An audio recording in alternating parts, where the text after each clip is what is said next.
Oh, yeah. That's perfect. Yeah? Yeah. The only thing I need to do is get the updated card.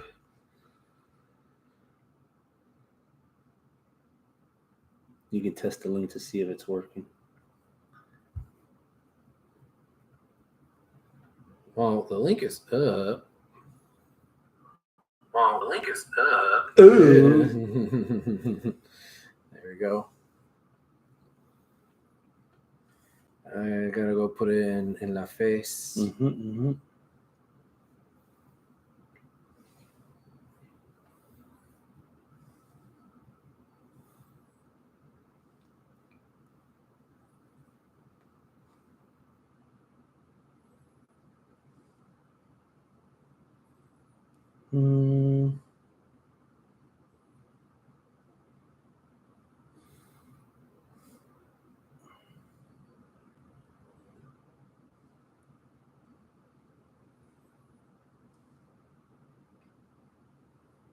All right. I have it posted. All right.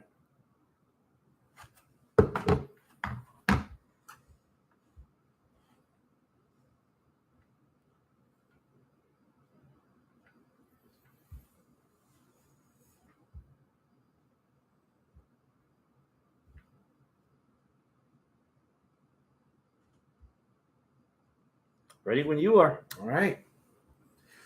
Live from the cockpit in Houston, Texas, it's the 457th edition of Houston Wrestling Radio.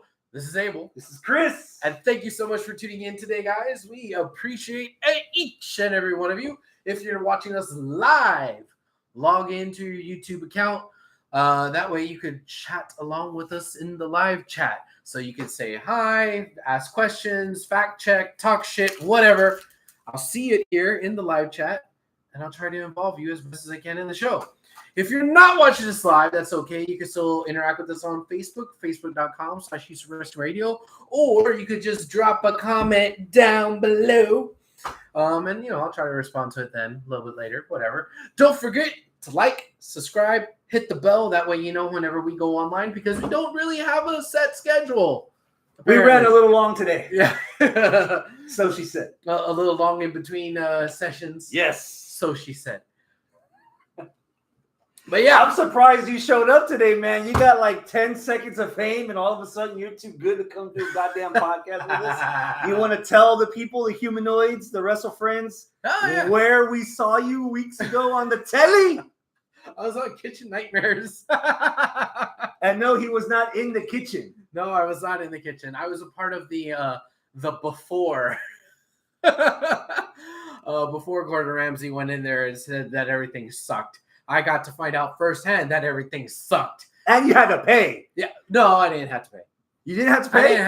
I didn't have to pay. No. You were not in the group that Gordon told to walk out and not pay. No. That was the next day. No. But yeah, like apparently the way that it works is that it's a casting call, and they say, hey, you're going to be part of a cooking show.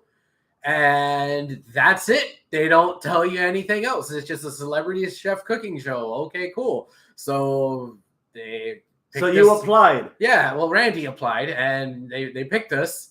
So we're like, okay, cool. Where do we go? And they give us the address, and the address was across the street from the actual place, and it was like this unmarked building. And they're like, yeah, we're going to truck you across the street, and you're going to go into this restaurant, and you're going to order off the menu, and you're going to, eat something, and you tell us what you think. And if it's good, tell us. If it's bad, tell us. There's going to be producers running around, but this is the actual restaurant with the actual wait staff cooking you their actual food off their actual menu. So pretend we're not there until you need to talk to us and tell us what's going on. Gotcha. Like, okay. So they shuttled us across the street. They lined us up outside. They had us go in. We sat down. We got the menus. We ordered. Y'all aren't mic'd. No, but there's mics everywhere. So, yeah. They had cameras mounted on the walls, right? So you don't have like a cameraman. No, there was. There was cameramen going around, and they had cameras on the walls. Gotcha. Yeah, so they had both. And they had They had mics that were on the walls, but they also had a guy with a mic going around too. So yeah, but yeah, we ordered the food, and it sucked. And we said it sucked, and we were on telly for like 2 seconds, not even that long. Yeah, that was it. But enough to give me nightmares. Yeah. And when you're part of the before crew, you're not necessarily part of the after crew either. Yeah, so I don't even know how the second day, the Gordon Ramsay made everybody leave. Don't worry about paying. Right. And the soft reopening, they invited the people that he kicked out that first time, not the first not day us. that you were there. Yeah. Son of a bitch.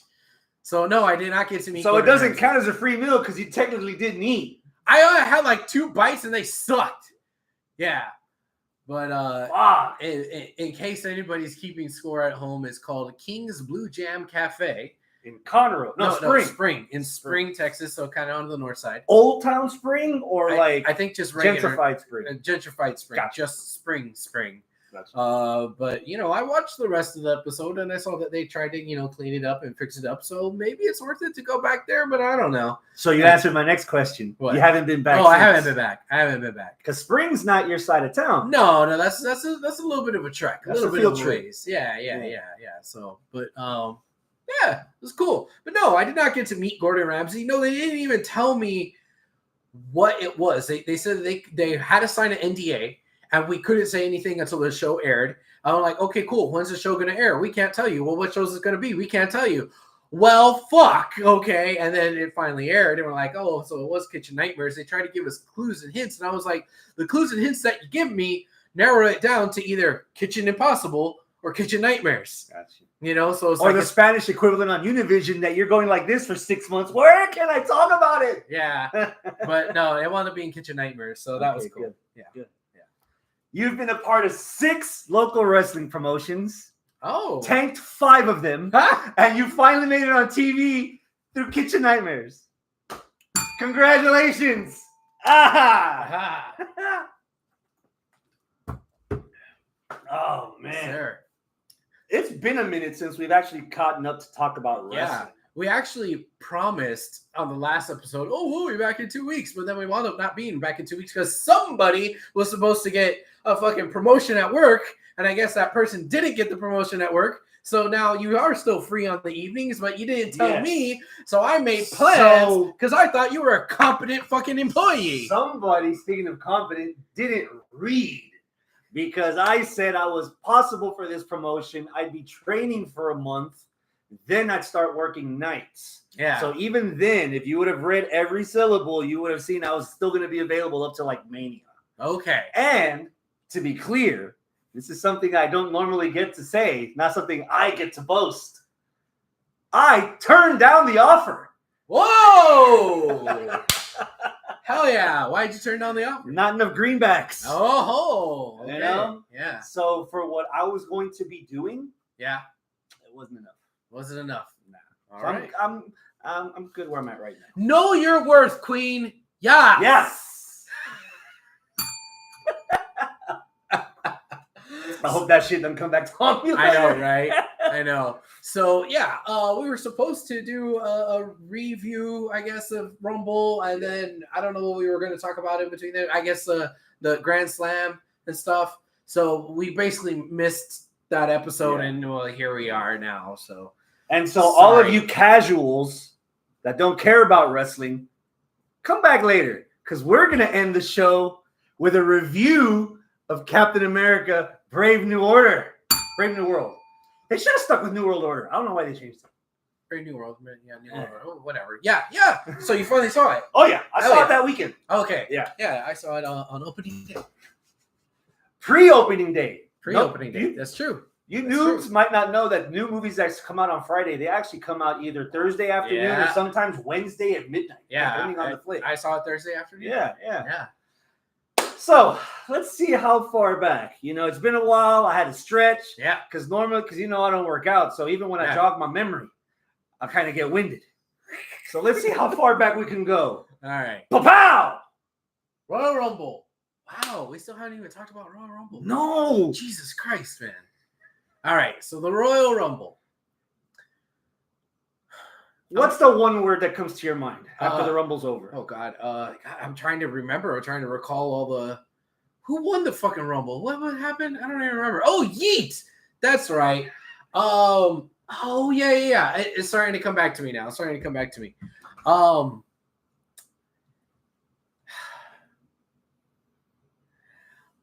Maybe I'm just a hater, but I was a little underwhelmed with Jey Uso winning the Royal Rumble. Jey Uso winning, or how he effortlessly eliminated Cena? No, I was all when it came down to him and Cena, I was like, these are our final two? Wow. Okay. Yeah. Okay. I was thrown for a loop.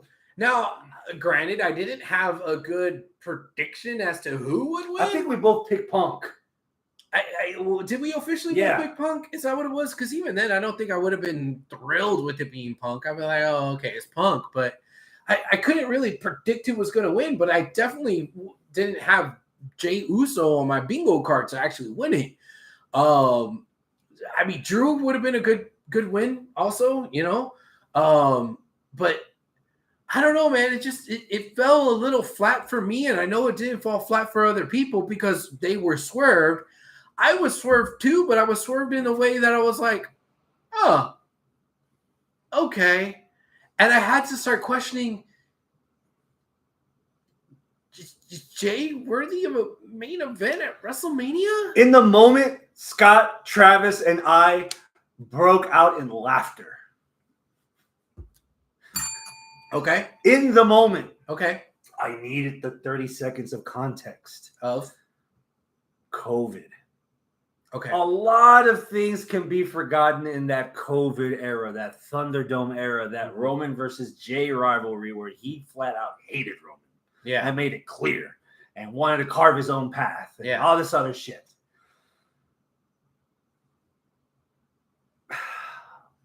The comment that I've been making to friends that have asked me how I thought about the Rumble was this. This is the Yes Movement handled correctly. The Yes Movement handled a little bit more organically. I wouldn't say that because organically means that Bryan should have at least been number 30 in that Rumble. Right. And he wasn't. So you already shat on it. Yeah. Jake went out in like 21 and outlasted a couple of big dogs. Was the last 6, last 4, last 2. And you're like, wow, the crowd's getting behind Jay. There's people eating for Jay. There's like, it's there. Yeah. You know? It makes sense now, 2.5 weeks later. After the fact. Yeah. After the fact. The promo afterward on Raw the next night. Oh, that Monday. The fact that it's Gunther that he's going after makes a little bit more sense too. That's where I'm disappointed. Because I'm disappointed, but it makes sense. It makes more sense that he's picking Gunther than going after Cody. It makes more sense storyline-wise that you give the secondary world championship, because basically that's really what it is right now. The secondary world championship, you give that to somebody the caliber of Jey Uso. Jey Uso going after Cody would be like, damn, they're really giving him the farm, which I don't. That's where my heart was in the moment. In the moment, I was like, Jay doesn't know. Like, Jay's getting over, but he's not ready for the spotlight of WrestleMania, main event of WrestleMania for the title to win the road. No, that's not for you, Daddy. That's for somebody else. But it makes a little bit more sense if he's going after the secondary title. I don't want to sound like a hater.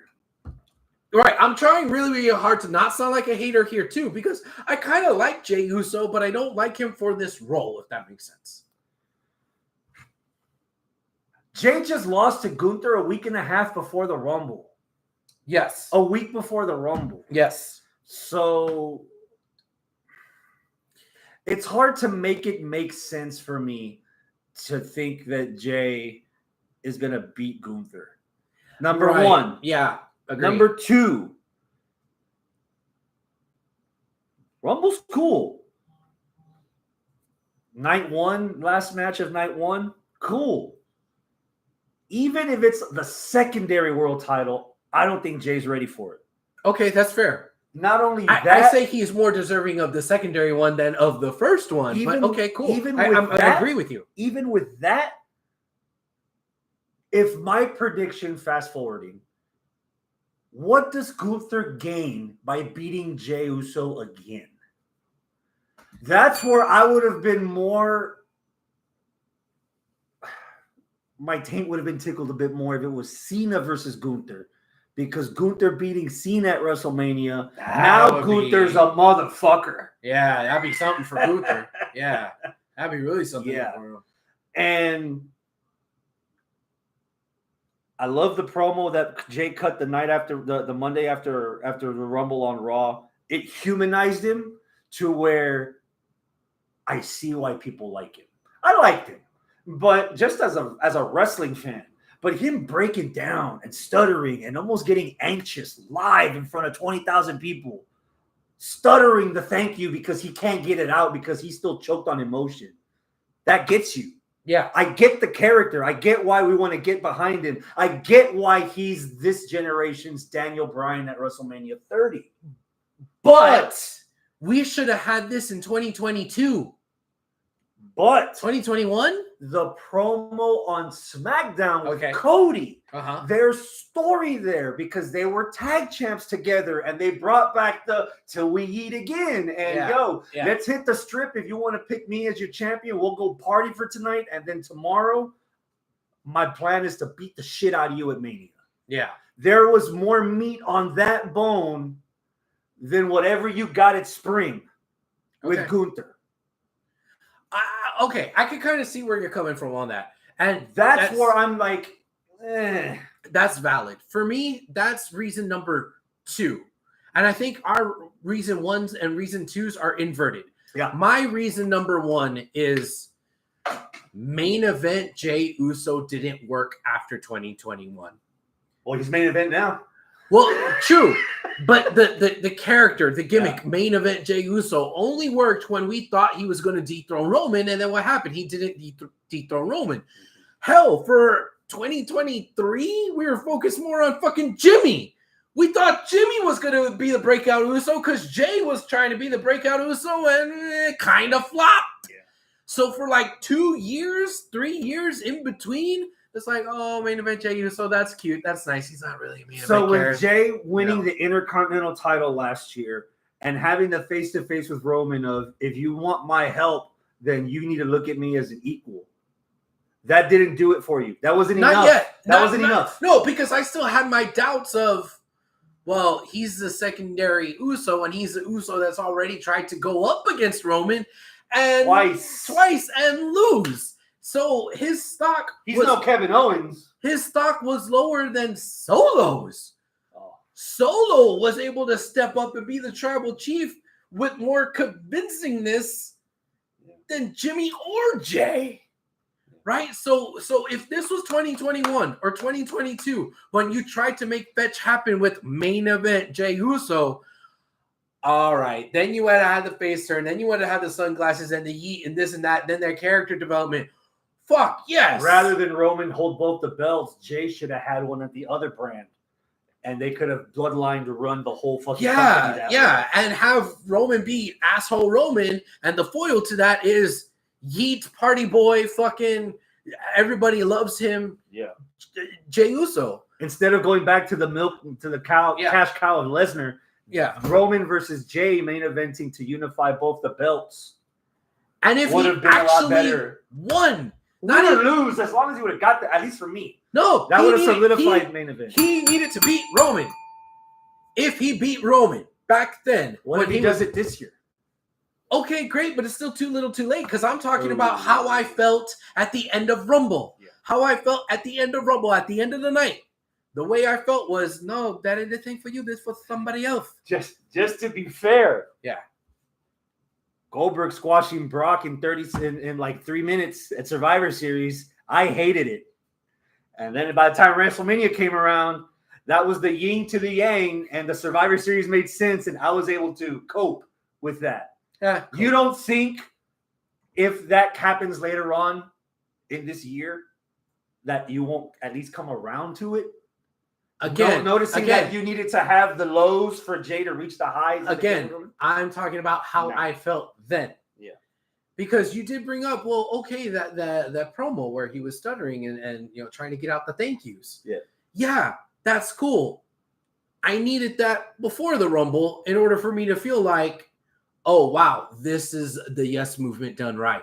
Got you. I feel like this is the Yes movement done by Triple H, who learned from the Daniel Bryan Yes movement, because their hand was forced. By Vince, yeah. Well, no, by us. Well, yeah. Their hand was forced by us. I mean, their hand was forced by Vince to not give us the Bryan. Right, to not give us. Right. We made here. They're trying to actually do it. Yeah. They're trying to get ahead of us, which is fine. But they did it, in my mind, set Jay up to be a believable contender. All the setup that we can believe now has come in the weeks past, right? The weeks after, which is okay. It's okay if we're talking about the build to Survivor Series or the build to SummerSlam. But when we're talking about the build to WrestleMania and you're talking about a Royal Rumble winner, you're not trying to build a star between Royal Rumble and WrestleMania. You're taking the stars that you built all year long to win the Royal Rumble to just get to the match at Mania. You're not building a star. You're taking an established star and building a match. I think there's differences. You're hung up on the promo before the match. My hang up is if you were going to have Jay win the Rumble, I should have never seen Jay get his ass beat by Gunther the week before. And I should have never doubted. I should never had him like number 27th on the list of who could possibly win. Yeah. Right? Yeah. But he won. And we're on the road to Yeet. We're on Yeet Street. Yeetomania. Right? It doesn't flow off the tongue, but I get you. Yeah. So, okay, cool. Can I be on board? Maybe. It really just depends what happens at Mania. I could see Gunther still winning, but I could really see them giving it to Jay. If you put a gun to my head and you said, hey, you gotta put money down, I'm putting money on Jay. I think Triple H and the rest of WWE brass sees the cash cow that Jay can be, and they're going to cash in on that cash cow. They're going to get the merch and the sunglasses and the T-shirts and the Yeet belt that they're probably going to make. They're going to cash in on that because Gunther, while he's a great wrestler and a great heel, the heels don't always make extra cash, right? They build up to make cash for the baby faces. And you've built Gunther quite a bit between that Intercontinental title run and this pretty good world title run. If he loses at Mania to the hottest guy, quote, on the roster, okay, cool. It's still a good business decision to give it to Jay because everybody is doing the Yeet, you know? Any highlights of the men's Royal Rumble besides the end? Yeah, I don't even think that's a highlight for you, but I know, right? Any highlights? Man, there was a show or a showdown in there, and I just can't remember, man. It was such a long time ago. Feels Brock and not Brock, Roman and fucking Braun. Oh, where Braun hit Roman with that spear. Yeah, that was good. Oh God. Yeah. There were some good moments in the Rumble itself. Yeah. You know what I was a little surprised by? No members of the New Day. I wasn't surprised. Okay. Not at all. Okay. ISO Speed's murder on live television. A low light for me, which I hopefully it's nothing. It doesn't seem like it seems like it's nothing. But in the moment, no. That bump that Punk took when he got eliminated, like ass first on the fucking mat. I was like, God damn it, 2 years in a row, this motherfucker gets hurt at the Rumble. Yeah. That's the first thing that popped into my fucking head. Okay. If we can go past the Rumble match, I did have a low light, and I was worried about this. Okay. I think I know when we recorded. And it happened. That tag match. Bro. This is not a slight. I'm not trying to sound like an asshole. I just want you guys listening and watching to pay attention to this sentence that I'm about to say. Okay. A 2 out of 3 falls match should not be shorter than a women's title match. If we're getting 2 out of 3 falls, I'm expecting a 25-minute match at least. Mm-hmm. And it has to be backwards. What they did on WrestleMania, Royal Rumble was backwards. That first fall should have happened in like 15, 20 minutes. Okay. You're talking about 2 of the best tag teams in pro wrestling. Yeah. And you're telling me the first fall happened in 4th minute? Yeah. So then why are they having 3-segment matches on SmackDown when it's the Rumble? It's one of the big 4 of the year. It's 2 out of 3 falls. We're expecting this to go long.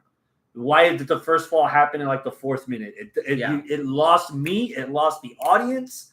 And then the double whammy was the 3rd fall being by interference of a different team that wasn't even involved in the fucking match. Right. I was bummed out. That needed quite a bit of explanation from Cole as to what their motivations were, because it wasn't very clear. I loved the promo after. Yeah. But sometimes I will say this. Man, I will say this. Felt bad for both teams. I agree with you. I thought the match itself was not good. It felt like a cool down match between the Rumbles, which really sucks because I was really looking forward to this match because on paper, DIY versus the Motor City Machine Guns, 2 out of 3 falls. Holy shit, I should be fully erect for that match, and I was. No blue chew necessary. No blue chew necessary. No, I am 100% erect for that match, but that match was a meh, right? But what I will say that I thought was clever was some of the wily tactics of the veterans, where Ciampa literally crawled from one corner of the ring under the ring to get the other. Yeah, that was clever. So some of the stuff that they did was cleverly formed, but it was like, hey, this is all we could really get in here, but we need to not steal the show because it's a Rumble and this needs to be the cool down match. It's like, fuck, guys. All right, well, can we at least do a couple things that are creative? All right, fine. Yeah, do a couple things that are creative, but that's it. Don't steal the show. Don't whatever, all right. And if they were going to do that, they may as well have not made it a 2 out of 3 falls. They may as well just put it on the fucking pre-show or something. Or a tornado tag. Something. 12 minutes. Yeah. 2 out of 3 is supposed to be an epic end to a fucking rivalry, and it was nothing. Don't do this often, but we're gonna do it now. They don't always get it right, but goddamn, that 2 out of 3 falls with Bullet Club Gold and FTR on AEW. Yeah. So you're telling me 2 out of 3 falls with these 2 teams? Yeah. No. I think that I'm trying to reboot the memory banks here. I think I remember feeling that I thought that the better match of the whole night was the Women's Royal Rumble match. I think I remember having that feeling. Now, I wish I could give you more details, but again, the memory's not. I remember saying in the first half of the Women's Rumble, you know what? This has been pretty good. There hasn't been a lot of botches or anything. And then after I finished that sentence, Nia did something. Yeah. A lot of times in pro wrestling, the start and the middle are great, but if you don't end it, that's the aftertaste we're gonna get. And I'm gonna be a hater. No way. Charlotte again? Yeah, okay, No. Yeah. No. I do like the Women's Rumble, but you're right. The ending with Charlotte, dude, how do I put this? I had Charlotte fatigue as she came back. Yeah. She hadn't even been on television before the Rumble. Live. Just vignettes. And I'm already I'm already tired of Charlotte. Already. Like, dude, I don't know what it is with Charlotte, man. I just can't. I can't with her, man. And when I see her, it's like, it's not even like entertaining heat. It's like, change the channel heat. Like, I don't care about Charlotte. Like, and And I don't You know what she needs? I don't know why. I find her kind of boring. She needs. Her character has not changed at all since she showed up on the main roster. Okay. What she needs is horsewomen. Okay. And I'm not talking about the Baileys, the Beckys, the Sashas. Okay. I'm talking Rachel Ellering. Okay. Oh, we're going to flirt with this co-promotion? Mm-hmm. Tessa Blanchard. Oh, shit. Problematic ass racist Tessa Blanchard. We coming for you! That crowd on Impact, by the way, that started that chant. Yeah. God bless them. That's gonna be the thing that throughout the year, that chant. But Charlotte being the main one, and then you have Tessa, Rachel Ellering, who else? Santino's daughter. Santino's kid. Hey, it worked for Batista. Okay. Under that learning tree. Okay. And she could be something. She needs something. She needs some accessories. Yeah. Like her by herself isn't cutting it. Here's another issue.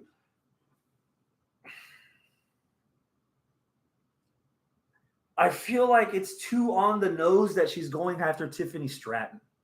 Why did these decisions have to be made within the week?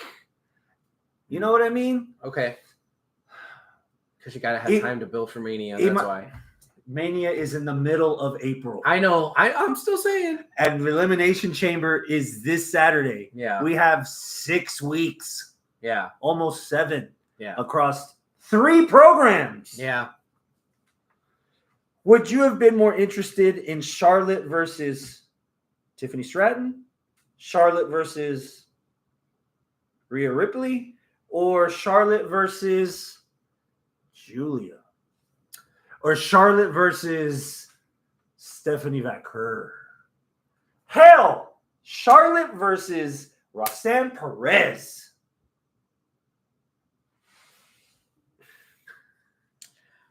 I'm gonna sound like a hater.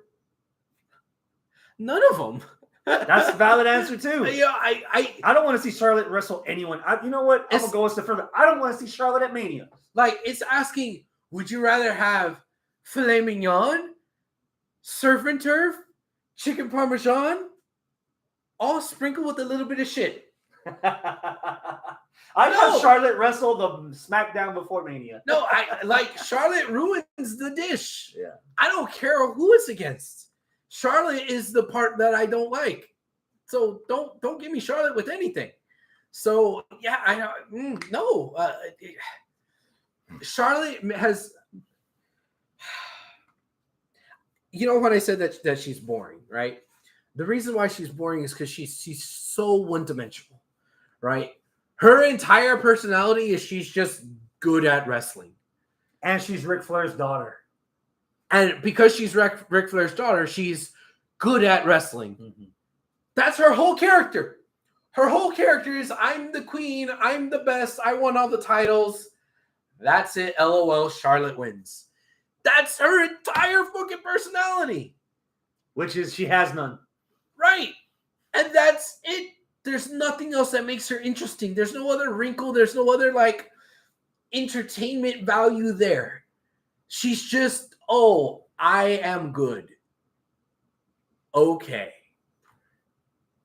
It sucks that what happened to her happened to her. But even if you want to still keep it kayfabe, regarding Macho and Elizabeth did it for years.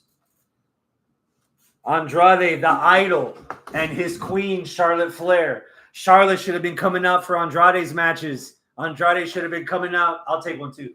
Andrade should have been coming out for Charlotte's matches. At least have a little bit of depth. Something unique, a wrinkle to separate those two individually and collectively from almost everyone else in the roster. Which would be something. It would be something, and I think it would have been beneficial to both of them. Yeah. Because Andrade, he's kind of one note too. He's kind of just like, he's just a Mexican wrestler. Yeah. And that's it. He's a luchador who doesn't have a mask. That's it. Kind of like Santos Escobar right now. Now, I really want to like Santos. I don't really want to. But he has a group that helps him. But I don't really want to like Andrade. Yeah. Right? I want to like Santos, but I just can't get behind him. And right? you just don't want Andrade. But if Andrade and Charlotte came out and you saw more of their interactions with each other, and how do they bridge the cultural divide and still be a couple in love?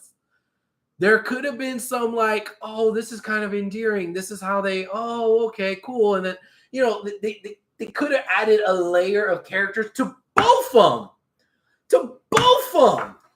You want to take that a step further? Yeah. How many couples are in WWE right now that are on television that are advertised as couples? None that are advertised. One? Oh, Karrion Kross and Scarlett. And if Karrion's the reason that they can't get back together, if they're trying to work on their marriage by coming out as a couple and supporting each other, and then out comes Karrion, all four of them get elevated. Yeah. Because what are Karrion and Scarlett doing right now? Jack squat. Especially fucking with Sami Zayn. They're kind of low-key pushing the cross effect, which is anything that Karrion Kross touches, the reverse Midas touch, turns to shit. Yeah. You can actually do something with that if you put the two of them with Andrade and Charlotte. Which with AOP and Ellering gone, I don't know how that's really going to work now. You've got the muscle enforcement of your stable. The cross effect happened long before they even came back. Yeah. So you can still run back on that train. All right. But Charlotte, yeah. I'm surprised Owens lived. Roxy had a real good showing. Yeah. Final four, right? Yeah. Yeah. And she's in the chamber. Yeah. We'll talk about that in a little bit. Okay. I'm surprised Owens is still alive. Kevin Owens. Yeah. That was a good match. It was fun. Yeah. I liked it. I don't ever want to see Kevin Owens get a title shot in January. You know what? I think I said that I thought that the Women's Rumble match was better. No, thank you for reminding me. That was the best match. Cody versus Owens. Yeah, that was the best match. Yeah. There is another downside. Okay. Which is going to be weird for me to explain. I liked Cena giving Jey Uso the rub of, you're the guy. Yeah. It's your turn. Raise his hand and everything. Yeah. Cena cut probably one of his best promos of his entire career in that post game. Yeah. Which was completely opposite of what we saw on the telly with Jey Uso. Yeah. I have a sneaking suspicion, if we're going to fast forward a little bit,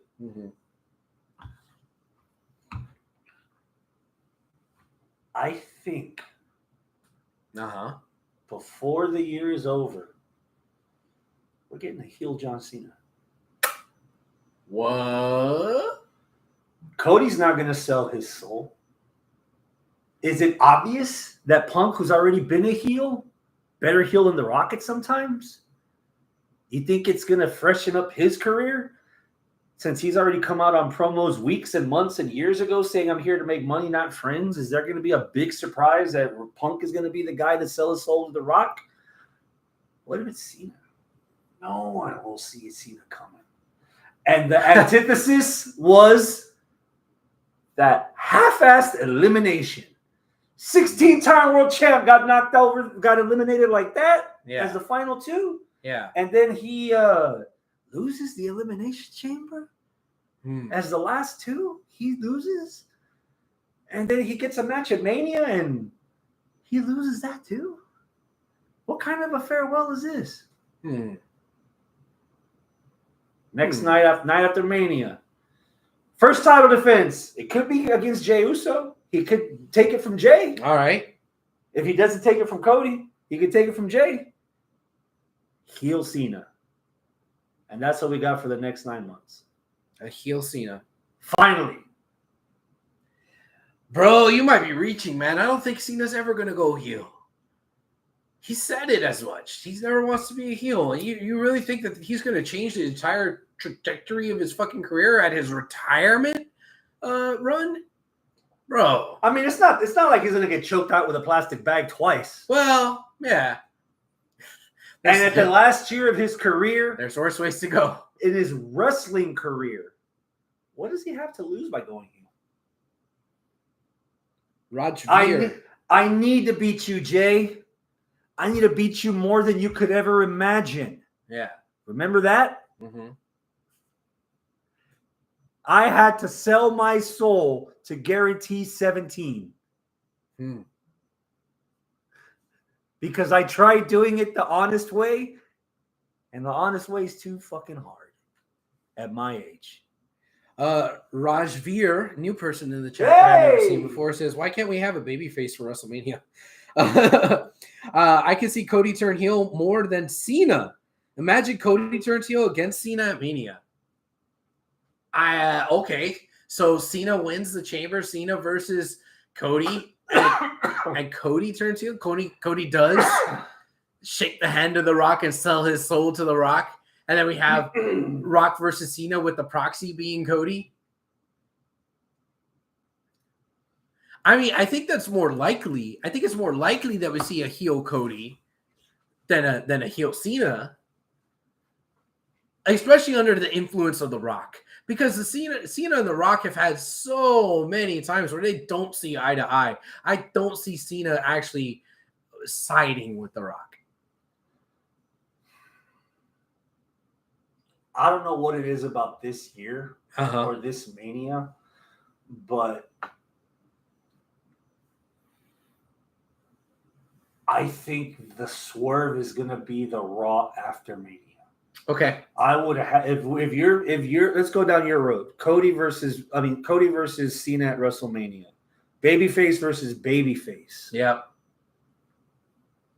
That could still take. If Cena beats Cody, it almost feels like we're back to the status quo that guys that are not as big as Cena cannot be the guy. It's always LOL Cena wins. LOL Cena wins. Yeah. But if Cena wins at Mania and then The Rock has a match for Cena's first title defense and it's a heel Cody turning heel during the match or accepting interference from The Rock, just like WrestleMania 17, for Cody to finally take the belt back from Cena. 2-time World Heavyweight WWE World Champion, Nightmare Cody Rhodes, full heel with The Rock's endorsement. Actual nightmare. Yeah. With The Rock as the endorsement. Yeah. And then you build that, and then you can build up to, hey, what about me? I thought we were family. Yeah. And it all comes back around to Roman as the babyface. Roman Cody is the heel.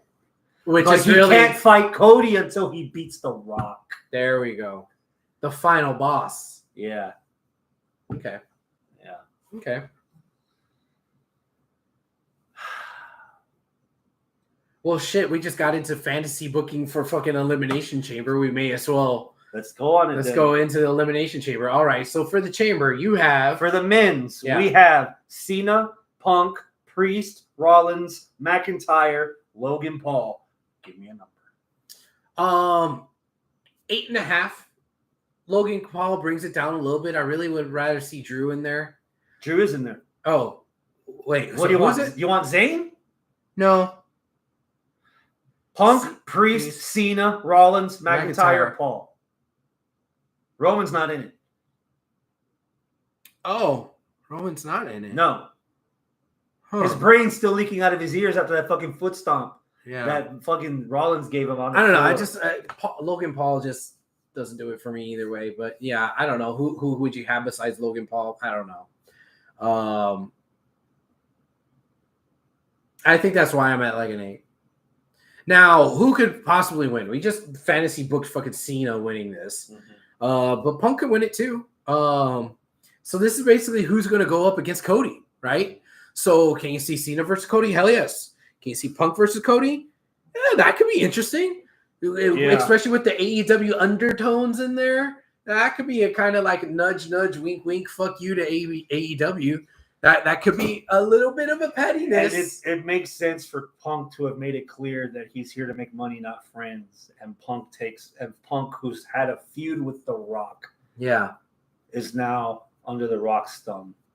Yeah. And Roman can't touch him because Heyman owes Punk a favor. Right. Unless Heyman's favor to Punk was to have him sit down with The Rock. Yeah. And hammer out the deal for a soul. Maybe. Yeah. All right. You don't have a soul. I don't have a soul. There's no such thing as a soul. So Cena and Punk could possibly win. Those are the only two I can think of. Priest can't. I don't see Priest winning it. I love Priest. I want him to see it with another world title run at some point in his career. I just don't see it with this title. Like if again, going back to the Royal Rumble winner going up against Gunther, if I thought that if whoever won this was going up against Gunther, yeah, Priest could definitely win this. Priest versus Gunther, that'd be great. But this isn't the case. It's who's going up against Cody. Rollins, either way, I don't think Rollins is in the picture for either one of those titles. His story is intertwined with Roman right now. Yeah. You can easily 30-second promo of Cody's return to WrestleMania against Rollins. And then 3 years later, Cody defending the WWE World title against Rollins. Mm-hmm. You can easily make that. Yeah. But the heat right now is either with Cena or with Punk. Right. Now, McIntyre. Fuck. McIntyre has been flirting with the world title this entire time, but he's always the bridesmaid, never the bride, you know, because he's like, he has legitimate claims to the world title. But he always winds up feuding with the guy that doesn't have the title, right? Who just either lost it or is like about to get it. And he's like always one person removed. And if he were to win that as Drew versus Cody, there's more meat on the bone for Drew versus Punk and Drew versus Rollins and Drew versus Roman.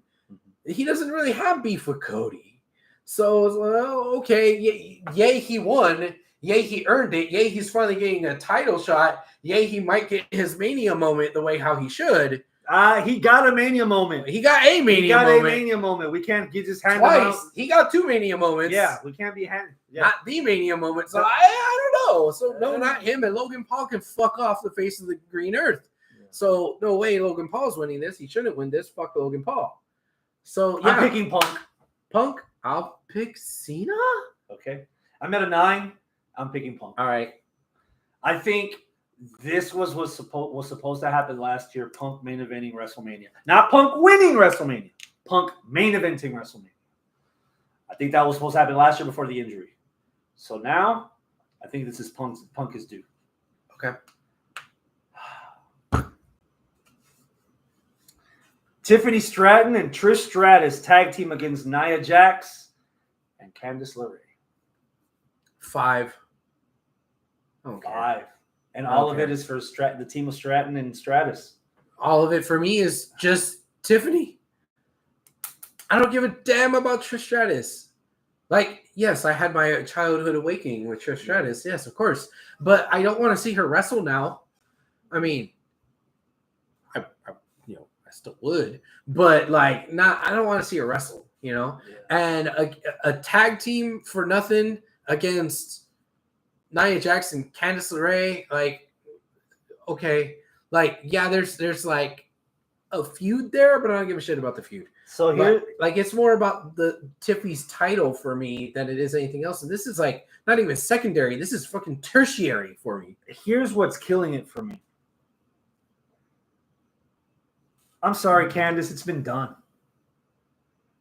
I see Nia and Candice, and I just see Nia and Tiffany. No. Nia and Alexa Bliss when they were partnered together. Oh. Like, why? What?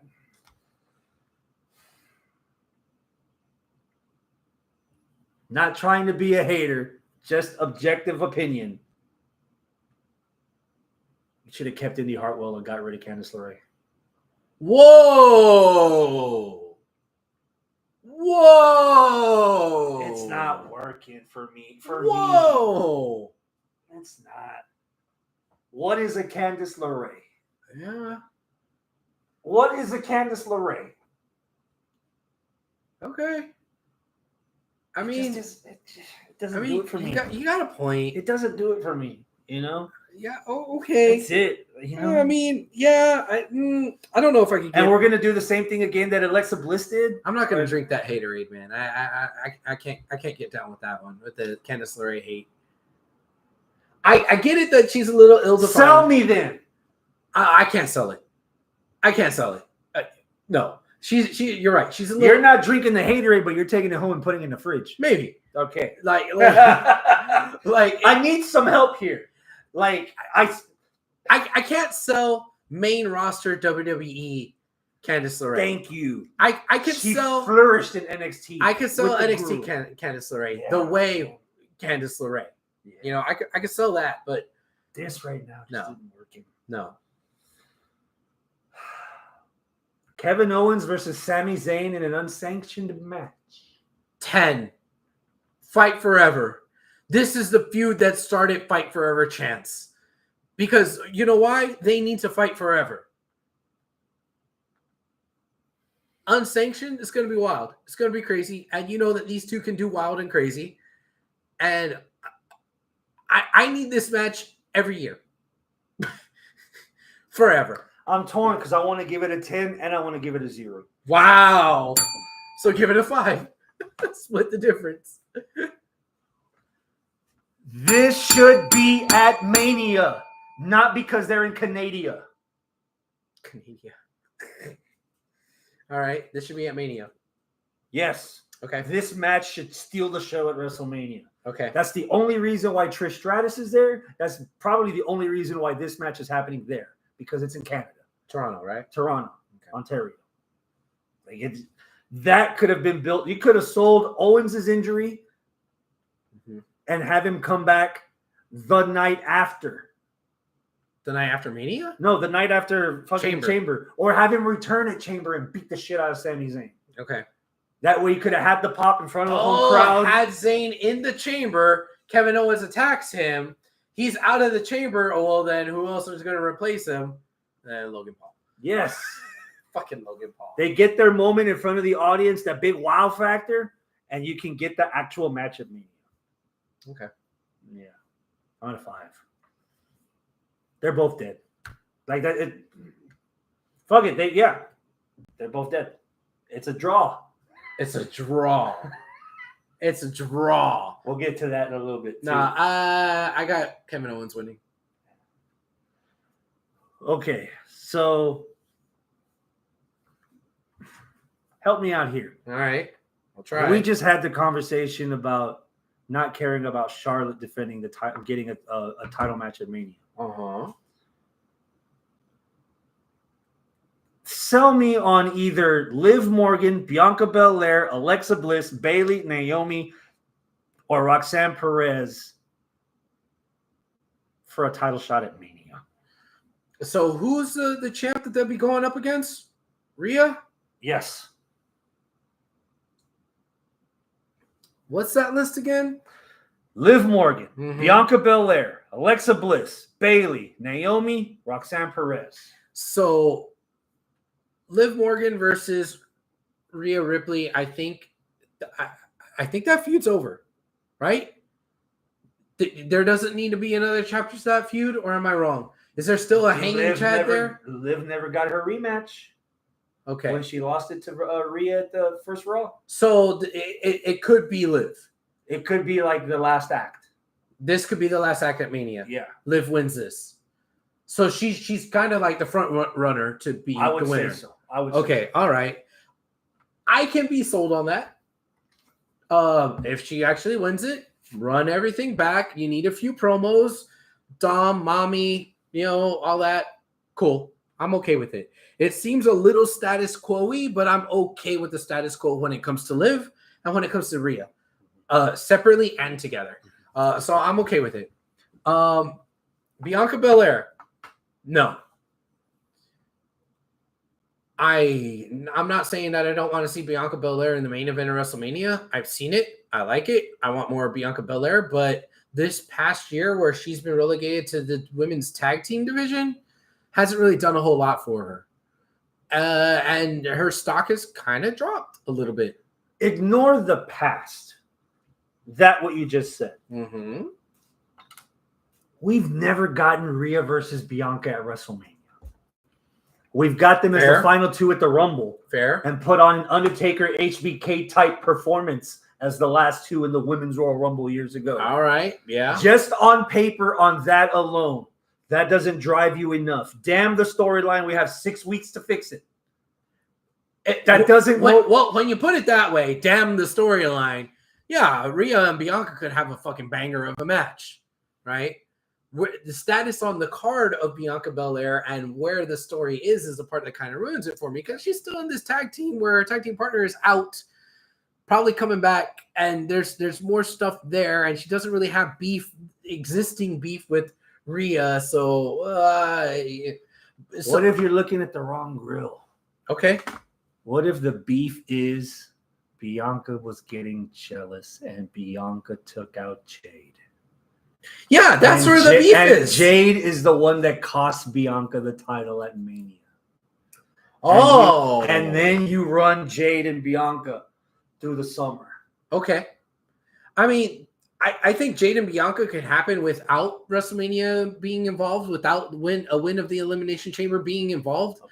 Hell, Jade could cost Bianca the Chamber. And Naomi, if she was in on it too. Yeah. Is Naomi in this match? Naomi's in this match. So Naomi is like number 2 to Bianca Belair here. Yeah. Like, yeah. So if you're gonna pick one of those 2 girls to win this chamber, it's gonna be Bianca. It's not gonna be Naomi. Exactly. I agree. Yeah. Bayley's an interesting choice. Bayley versus Rhea? I wouldn't be mad at that. I wouldn't think they've wrestled each other. Yeah. I don't think they have. Same if you do the same thing like we did for Bianca Belair right now. On paper. Just damn the story. Damn the story. You know, tribal cheeks versus tribal chief, you know? Like this is the story. She wins the chamber. Here's the story starts now. Yeah. Okay, cool. I'm in. Because I think that'd be a good match. Right? I think Bayley could use the refresher. Because it feels like even since she got out of Damage Control, even though they're all faces, Bayley still hasn't found her personality. She's part of her kind of is going back to the hugger stuff, but we haven't solidified Bayley in 2025. And I think her winning the chamber puts her. She's going through a metamorphosis right now, and I don't think it's ill-defined. I think it's yet to be defined. Yeah. And I'm okay with it because she's kind of going back to a little bit of her happy-go-lucky, but she's not childish about it. She's tribal cheeks right now. Yeah. You know, so she got that BBL without having the BBL, if you know what I mean. Mm-hmm. So there's something to that. You know, it's like she's grown up, you know. And she's done what Charlotte hasn't done, which is reinvent herself a couple of times. She's currently reinventing herself now. This is what Charlotte needs. Charlotte needs to take a page out of her fucking book. Hell, Becky Lynch did the same thing. Becky Lynch became the man, right? And after the man, she did the stuff with Seth, and then you know she's had more layers to her. It's kind of funny that out of the 4 horsewomen of the WWE, the more attractive ones were the ones that changed completely. Bayley went full on heel, killing the hugger. Becky went from the last kicker to the man to big time. Right. Had 2 different switches. Right. Yeah, Mercedes doing Sasha shit on AEW and Charlotte doing Charlotte shit on the main roster WWE, and you see where they're the stagnation of the 2. Yeah. It's not a coincidence. No, it's not. Now, yes, going back to predicting this chamber. What about Roxy? Well, hold on. With Bayley, if she wins, that would be great. But she has the same problem in my mind as Bianca. Because while it's fun to sit here and say, damn the storyline, I can't damn the storyline. This is WrestleMania. Yeah. You know, in WWE, it's like 40-60. 60% is story. During Mania season, it's 75% story. So story fucking matters. So explain Ambrose versus Lesnar at Mania. Oh, it was shit. All right. So let's move on to Roxy. Roxy versus the Beast, Rhea Ripley. Dude. What the fuck would make it a 10 easy? Dude, if that happened, dude, I would be very much intrigued. I'd probably be more intrigued than the rest of these girls on here. And I think part of that part of that is her showing at Rumble. And it isn't just that. It's the build-up to her getting here. This might throw people off. She reminds me of like Mankind in the sense that Mankind didn't have to cheat to win. He beat you. Yeah. He found a way to beat you. Mm-hmm. Liv, she's been doing trickery. She's been doing fuckery. Yeah. Imagine Rhea Ripley just getting outmaneuvered, out chest played by someone half her height, half her weight. Yes. And define Roxy as, please don't kill me. Okay. The Bret Hart of this women's division for this generation. No, I'll allow it. Yeah. I'll fucking allow it. Hell yes. Because that's what it's coming across as. Yes. It's like, this little girl, she got it. And she's her. Here's the thing about Roxy. Okay? Trying to put my Texas biases aside, right? Because I want to sit here and be a mark because, oh my God, it's Roxy. And she's from here. And we've seen her. And, whatever, before she became big. Yeah. Right? Putting those biases aside, the promo that she did on NXT, the promos that she's been doing on NXT and in main roster WWE, she shouldn't have as big of a chip on her shoulder as she does, but she does. Yeah. As she backs that shit up, she feeds off of you overlooking her because she's so little, but fuck that. She's going to fuck you up. She's like the heel version of Rey Mysterio. Yeah. Right? Rey Mysterio was going to take your doubt and be the underdog and show you up by being the underdog. Roxy's going to take your doubt and out of spite beat your ass because fuck you, I am that good. Yeah. It's the same energy, just the opposite polarity of Rey Mysterio, right? That's a great description for people that don't get it. That just like, Roxy's 3 feet tall. Why is she beating these people? Yeah, that makes because she's a bad fucking bitch that believes in herself and she has the fucking know-how to actually pull it off to do the outmaneuvering of the chess pieces to take somebody out that's double her height and double her weight. I can imagine her pinning Rhea Ripley the way Brett beat Diesel the first time. Rhea going for the riptide, she rolls her up 1, 2, 3. Yeah. That would get a lot of people's attention, whether positive or negative. Yeah. That would get people talking. So, fuck the story just on paper. I don't really have to fuck the story because there's no story there. The only story is, hey, who the hell is this chick that's coming out of NXT that's actually pretty good? She almost won the goddamn Royal Rumble and she did win the goddamn Elimination Chamber? What the fuck? Yeah. The fact that there's a toss-up for about 2, maybe 3 people here, I'm at a 9 for this match. I'm at 10.5. God damn. Yeah. I'm pretty damn erect for this match. All right, we went through all the scenarios. Who are you picking? Don't hit the phone. You know all 6. Liv Morgan. It's the safe bet. Now, would I want it to be Roxy? Would I want it to be Bianca? Would I want it to be Bayley? Fuck yes. If it's any one of those, I'm happy. Right? But this is my prediction, not who I want to win. My prediction is they're going to play safe and it's going to be Liv.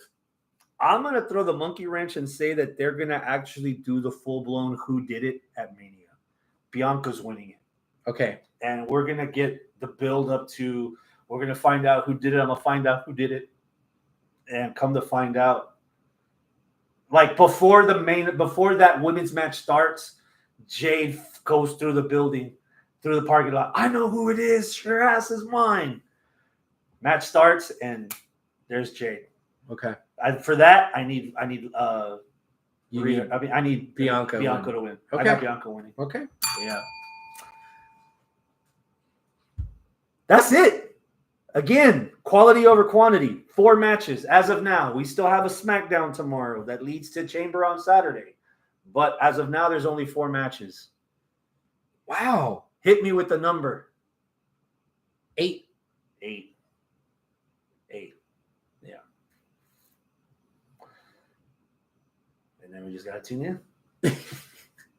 Which I unfortunately will not be able to watch it live. So I'm going to have to watch it the next day. I will not watch it live. Do you know why I will not watch it live? Is it the same? Or do we have the same reason why we're not watching it live? perhaps. You're not working, are you? No, I'm not. Neither am I. Doomsday. We will be at Doomsday. We're both going to be there. We're both going to be there. Sold out house, over 600 people. Yep. Bad Astronaut Brewing. The actual main room where Doomsday Wrestling is going to be at Bad Astronaut Brewing is sold the fuck out. Yeah. So I would try to sit here and try to shuck the fucking, the tickets, but I can't because they're already gone. There's none. However, Bad Astronaut, if you've ever been there, which I'm sure you have. Alcoholic. Yeah. Bad Astronaut has another room, large room, where they will try to have people there, and they'll have they're saying that they'll have the closed TVs circuit up or something. kind of. Yeah, so they can actually see what's going on, which is kind of cool. Yeah. So yeah, if you can't go because you don't have the tickets yet, try to still show up because it's still a public brewery, so maybe you could. But I'll tell you, free pool tables, free table shuffleboard. Yeah. They sell pizza there. They have a little basketball shot thingy there too. Yeah. So Bad Astronaut's a cool place actually. Start off with Phaser Fight, nice little brew, but they ain't gonna be no fucking parking. They don't have good parking. They have a parking across the street in a little lot that'll probably have 30 cars, and then parallel parking all over the place. Yeah, so if you're going, places you can't parallel park. If you're going, you're gonna need to get a lift or get somebody to drop you off. Fucking carpool. I don't know because the parking's gonna suck deep. Or go to downtown, get you a couple of slices of Frank's. Parking after 6 is free. Then you take the light rail over to the stockyards, and then walk the 4 blocks. Oh, okay. And then once you're done, you get back on the light rail. You continue going north. You get off before Patton, and you walk down the Taconazo and get you some tacos. Taconazo! Yeah, you come back. Olé! I know how to plan shit, man. Yeah. Doomsday. That's the place to be. So yes, we're very jovial about this right now, but we're not going to be on Saturday. There's not going to be a dry ice. No, there's not. It is a memorial show for Tex Lone Star, aka Greg Vallet, who passed away. The founder, the mastermind. I'm guessing his daughter and storyline is going to be the one subbing commentary, maybe I have no idea. I don't know. Fingers crossed that Dirty Sanchez returns. Maybe. I did reach out. I reached out and I lent my services to help them out with something in some capacity, anything. And I was told the best way you can help is just come by, buy a ticket, show up. They got it. The Doomsday Crew, they got it, right? Yeah. And I could respect that. Like, as much as I really, really, really, really want to help, I was tangential to their family. I wasn't in their family. HWR, we were parallel to Doomsday, right? And we crossed paths every now and again, but I wasn't a part of that crew. So if I could help them, I would. If one of them heard me right now and said, hey, you know what? No, let's get able to help. I'll gladly drop everything and I'll help you guys. But according to y'all's wishes, from what I've been told, you don't need help. Just show up. I will do that. And I will gladly do that, man. So, now here's another little interesting fact. If you can't buy a ticket because it's already sold out, they're selling shirts, which is kind of cool because they weren't really doing that before. Yeah.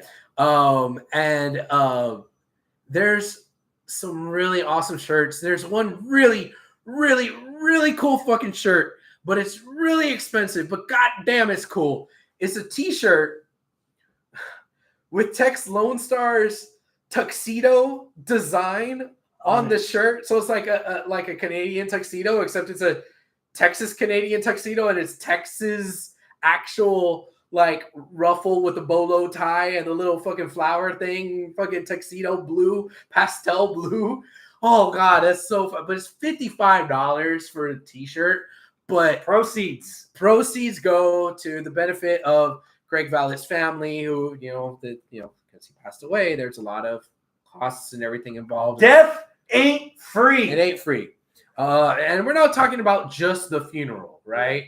which I think already came and went. It's just the cost and the medical costs and everything of getting to him to where he needed to go, because he was battling cancer secretly for a fucking year. For a year, he was battling fucking colon cancer, and except for people that were in his inner circle, nobody fucking knew, because that's the kind of guy Greg was, right? So yeah, there's a lot of costs, and it's devastating for him and his family. So yeah, this is a memorial show. Tickets go to those proceeds. The t-shirts go to those proceeds. Now, there's not just that $55 shirt, which that's probably the awesomest shirt, but there's other shirts that are like $20-$30 that will have like Texas likeness. But there's also shirts for the other Doomsday Wrestling characters out there as well. You know, Top Banana, Hot Flash, you know, Beefy Joe, Lunchador, all of them. Wouldn't be surprised if the Storm of Mormons pass out the collection plate. So, and I'm fully prepared to just boo-hoo the entire time, but knowing Doomsday's not going to want that to happen. Yeah. Doomsday's going to try to fucking tickle your funny bone, because that's what Doomsday was all about. Bring your own Cheetos. Your cheesy poofs. Yeah. Yeah. Because that was a gimmick that they had, but then they stopped doing it because Numbers was like, hey, we don't want to clean this shit up anymore. Yeah. So they made Doomsday stop doing the gimmick with throwing the Cheetos in the ring. But I don't know, maybe Bad Astronaut will be okay with it if we do it one time for the last time. I'm about 40% sure I'm going to be one of those people cleaning it up afterward. Okay. So leave some Flaming Hot in there for me. Hey. No, the pickle Flaming Hot. Oh, no. No. But yeah, man, Doomsday Wrestling this Saturday at Bad Astronaut. So no, we will not be watching Elimination Chamber live. We're doing something a little bit more important. We're putting the Houston Wrestling Radio this weekend. Right. I mean, you know, it's not every day that somebody this important to a local wrestling community passes away and they have a fucking memorial show. Mm-hmm. You know, and I don't say that to be glib or flippant. I say that to just describe the fucking gravitas of what this is. Like, we have to be there, right? And if you already have a ticket and you have to be there, I understand. Say hi. I'll try to, in between my tears, say hi to you too. And if you're not there, or if you're in the extra room and to show up at Bad Astronaut, that's okay. Still come on down, buy a fucking shirt. You know, we're going to do what we can to, you know, support Texas family. Mm-hmm. Greg's family. We put the stamp on the Toronto passport. Now we're going to Australia. Yeah. What did you think of Grand Slam? Did you get to watch it? Yes and no. What did you watch? I caught bits and pieces here and there because it was on the telly, but I had like Valentine's plans that were happening at the same time over, and so no, it was there, but I didn't. But dang, why? It was pretty good. Okay. I'm going to start off by saying this. By the time the opening match was finished, I thought it was a legitimate match of the year contender. And by that, I mean Kenny Omega and Will Ospreay against Konosuke Takeshita and Kyle Fletcher. I did not see that match at all. That was fucking wild. Was it? Yes. Okay. The several nits I have to pick about that, but the biggest nit to pick overall is that they were in a 16x16 ring, and it was fucking obvious that ring was too small. That floor layout looked like a layout for a 20x20. So when you get a layout for a 20x20, the ring's going to be like this. But when you see that the ring looks like that and the layout looks like this, yeah, it was a bit off-putting at times. Okay. I couldn't stomach watching the Death Riders match. I can't anymore. I don't know what it is. The segments are not doing it for me. The matches. I would rather watch Charlotte Flair. Woo! Pun intended, than the Death Riders. Okay. And if you're telling me that Edge is going to be the guy to do it, Christian better cash in within the minute. Otherwise, Edge, the guy so John Moxley, anti-AEW, anti-establishment, is going to drop the belt to Edge, the Rated R superstar. Cope, the AEW guy that's been in AEW for 18 months and has been injured half of them. That's the guy? No. Okay. Okada versus Buddy Matthews was fucking good. Okay. Especially when you learn after the fact that Matthews fucked up his ankle pretty bad getting in the ring. I did see that. I saw him limping away. In the ring. Yeah. Fuck, that was good. Harley Cameron's a goddamn star, dude. She is. And the segments afterwards. You know, the promos, the fucking puppet, the music video. Yeah. Because we never got to do a pre-show for Grand Slam. Which would have included when we went on our road trip to Rosenberg, Texas to watch Collision. Yeah. That was down here on our neck of the woods. I've been saying it for weeks, and I'm keeping saying it. Collision's been the better show. Fucking Shivani is literally a puppet on Dynamite. Yeah. He adds nothing. Sometimes he takes away. Him being the play-by-play on Collision with Nigel as the color, and most of the time there's no one else, just the two of them. That is the team. They now that particular Collision, the one in Rosenberg, I remember because we were on opposite ends of the arena. Mm-hmm. I remember texting you and asking, "Did we just witness a match of the year happen?" That was from the main event. Briscoe versus Fletcher. That was fucking good. Now, since you watch both matches, help me out here. Was Briscoe versus Fletcher better or worse than Omega and Ospreay versus Takeshita and what's his name? I would say that Fletcher and Briscoe was probably one of the better, if not best, TV matches in the last 6 months that AEW's provided. Okay. Dude, you have to watch that tag match. The tag match is better? All right. In front of that audience. Okay. You know, not to say that you know what? Pat on the shoulder for ourselves. 4 weeks, 3 weeks, 2 weeks. That's when I bought the tickets, 2 weeks before. Yeah. There were a lot of available seats. Yeah. A metric fuck ton. Yeah. So to see it as packed as it was when I got there, I was pleasantly surprised. Yeah. And the fact that most of those fans on the floor were loud enough to pick up the rest of the slack. Yeah. Like they were the adrenaline for everyone else. It was a good house. It was a great house. It was a great house. Yeah. Great enough that I would like to see Dynamite before All In Texas, right back at Rosenberg. Okay. If not, right back at fucking Fertitta Center. Yeah. Because downtown Houston is a lot easier to get into than Rosenberg. Fucking Rosenberg. Yeah. You know? Oh, they're in the shadow of the city of Houston. No, they're not. No. They're in the okay.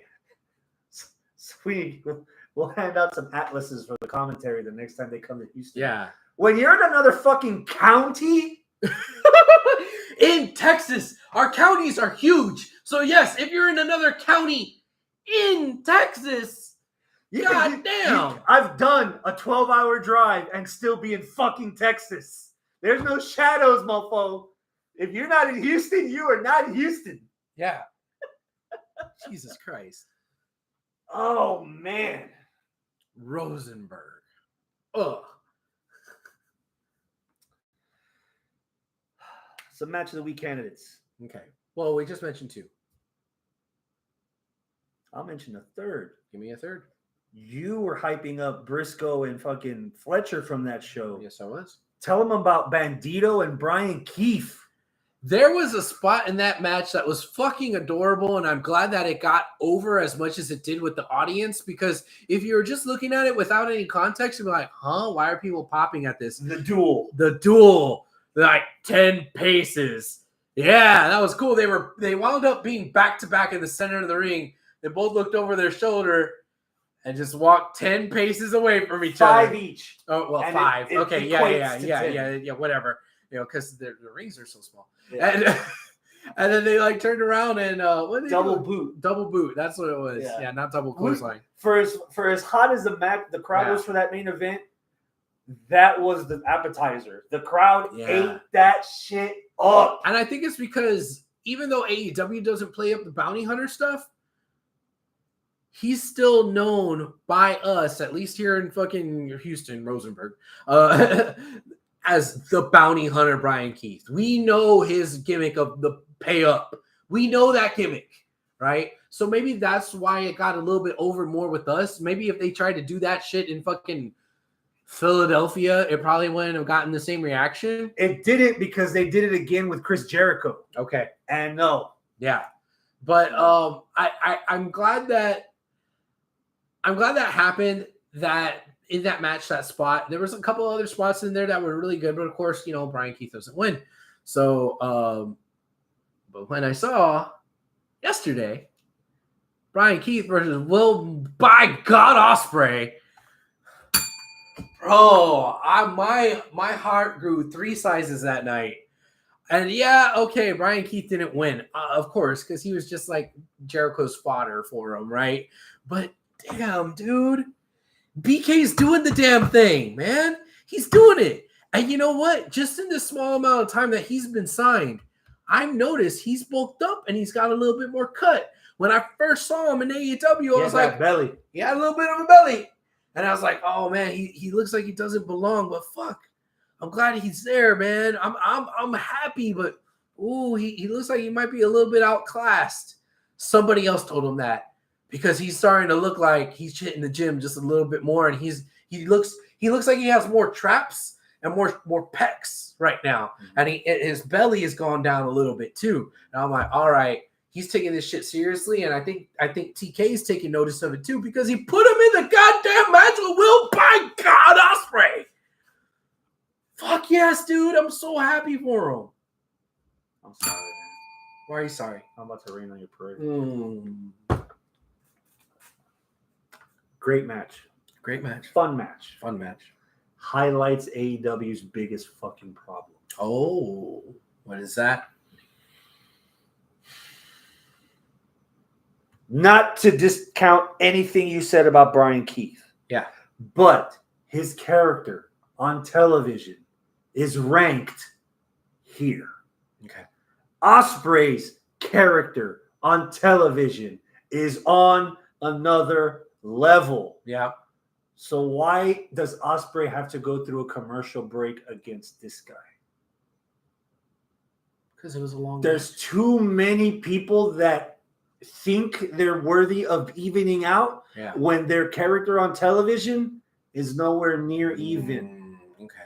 There's too much of that shit in AEW. Yeah. That's watering down a lot of what they do. They have great matches. Cool. What do you remember about them? Yeah. Do you remember the match last year? Do you remember the match 2 years ago? Do you remember the best technical match AEW had? That's all they're eating on right now. Mm-hmm. They're not eating on story. Here's an example. 6 weeks ago, the Tour of Tennessee and Alabama. Where the fuck is Jeff Jarrett? Where is Jeff Jarrett? I don't know. Can anyone explain to me how Hangman turned face? I have no idea how that happened. People just forgot that that he was a heel and they just kept chatting cowboy shit. Explain to me how we're getting Hangman Adam Page versus MJF in the year of the Lord 2025. He ran into him in the middle of the ring when Max Caster was running away from him. Before that? I don't know. Yeah.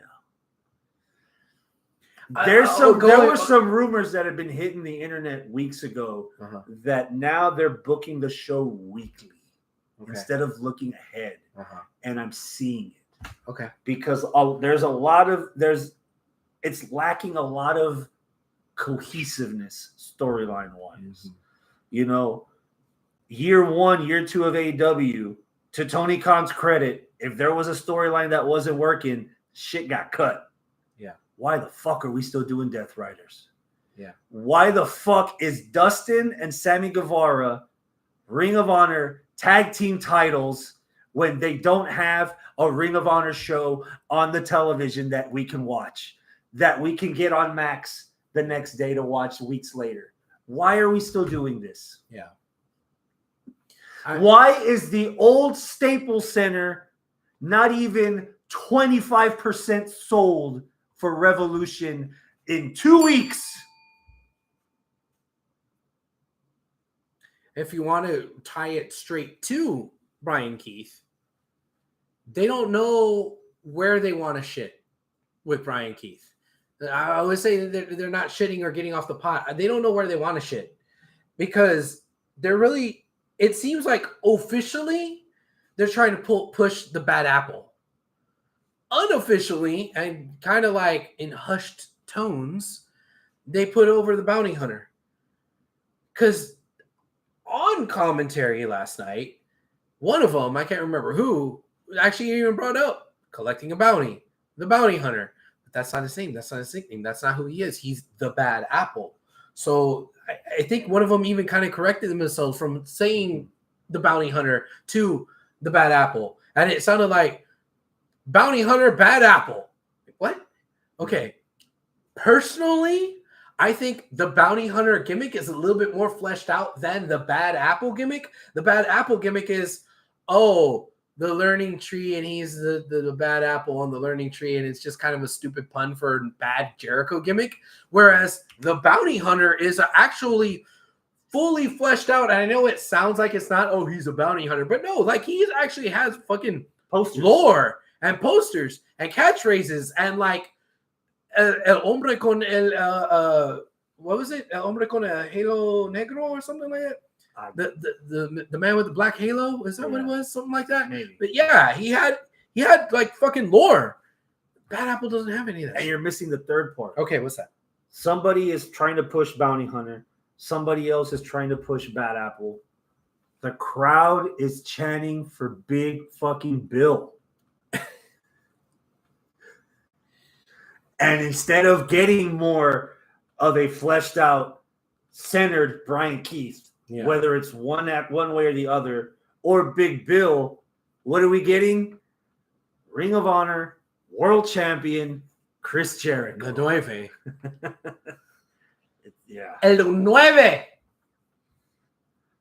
You know what I would like if you want to really take it that far? Jericho's been kind of low-key ranking on fucking bad on the bounty hunter because he hasn't been collecting his bounties. I'd have Brian Keith beat Chris Jericho for the title. Oh God, that'd be great. That'd be great. Yeah. And then Jericho's like, that was the plan all along. The branches of my tree have finally sprouted trees of their own. And he manufactured that loss. Yeah. He purposely lost. Yeah. Yeah. Brian Keith didn't win. Yeah. Chris Jericho lost. Fuck, goddamn. But yeah, no, Brian Keith, yeah. Now, if we could get fucking Mason D. Madden and Mansoor on fucking AEW TV with the same prominence as we're getting Brian Keith, oh God, my heart would be so full. I like the Outrunners. Yeah. I like them a lot. Okay, fair. You son of a bitch! Ow! God damn. I would definitely prefer Dustin and Sammy versus MXM on fucking Dynamite. Fair. Why are they pushing? They let Ring of Honor go, Tony. You're from Chicago. The cult doesn't bother you anyway. Let Ring of Honor go or get Ring of Honor its own telly. An actual telly. Yeah. CM Punk versus Sami Zayn as a qualifier for Elimination Chamber was bloody good. Okay. That was a match where Kevin Owens returned afterwards. Oh, yeah. You and I had a little Japanese delicatessen before we recorded today. We did. I am doing my best to hold you accountable. Okay. Hold me you accountable. welcomed me with open arms. Mm-hmm. You said, I want more Gabe Kidd. Yes. Tell them what you saw. Gabe. Tell Kid. them what you saw on Collision against the Butcher. Oh yeah, Butcher versus Gabe Kidd. That was nice. It was a nice, hard-hitting match. It wasn't very long. It was kind of short, not that bad, but it was okay. A little bit more Gabe Kidd. Cool. Yeah. I'll take more Gabe Kidd. And so I have to over-enunciate that. And I oblige. Yes. Tell them what we saw before we recorded today. We watched Gabe Kidd. This is like Mark Hunt, right? We watched Gabe Kidd versus Yota Tsuji. Yota Tsuji for the New Japan Global Championship. Yeah. What the hell's the Global Championship? It's the same thing as the World Heavyweight Championship on Raw. Okay. So is there other secondary world title? Is that what it is? Yeah. Yes. Okay. God damn! That fucking match! Bro! That match was the tits! Holy shit! What? Just to be clear, normally I hand feed him. I serve him on a platter. This was the first time I saw the match also. So we were both with dry eyes and blank heads. We went into this blind. Yeah. Bro. Okay. I will tell you something that I really, really liked about it. You gonna tell him the video game analogy? No. What was the video game analogy? Oh, well, that wasn't an analogy. That was an observation, but I'll get to that. No, what I really, really liked about the match is that they did what all the old timers say that you should do, which is slow down, kid. You don't need to have all the moves, which is exactly what they did. Yeah. A fucking high spot in that match was a spear into a pile driver. A spear into a pile driver. Two of the most fucking common rudimentary moves in wrestling. And I know pile drivers are banned. Okay, but not in Japan. It's a move that goes back fucking 30, 40, 50 years. But it was the highest of high spots in that match. Holy fuck. And they pulled it off and it looked good and it was very well executed. Oh God, he's finally going to hit him with that 3-point stance spear. Not a Roman Reigns spear. A 3-point stance hacksaw Jim Duggan spear, right? Tried to spear him. Absorbed it, put his head between his legs, sat down into a fucking pile driver. Yeah. And I lost my goddamn mind for that one simple basic ass move, but because it was so brutal, because everything in that match was brutal, but it was simple, but it was brutal, and it told a story. This was the antithesis of, just as an example, Ospreay versus Takeshita, pulling every move out of the straw hat to blow your mind. Yeah. You commented very highly on getting over a fucking Boston crab. There was a Boston crab. Again, most rudimentary of all rudimentary moves. A move that goes back 30, 40, 50 years. Right? A Boston crab was like a turning point in the match. Like, oh my God, it was a good 2 minutes, if not longer, that they sold this interaction. Like it was the most painful hold in all of wrestling forever. They were the commentary was talking about like, oh, Gabe Kidd had to work on his flexibility. He used to not be as flexible, but they're testing it now. Holy shit, dude. And it wasn't just the commentary putting it over. It was the actual wrestlers putting it over. The facial expressions. Now, how much... when they sat down and put torque on it. What's his name? Tsuji, yeah. He was definitely flexing all the way up as best as he could to show like he's really trying to fucking cinch it in. Like, oh my God, yeah, this is the basics of wrestling that they executed perfectly.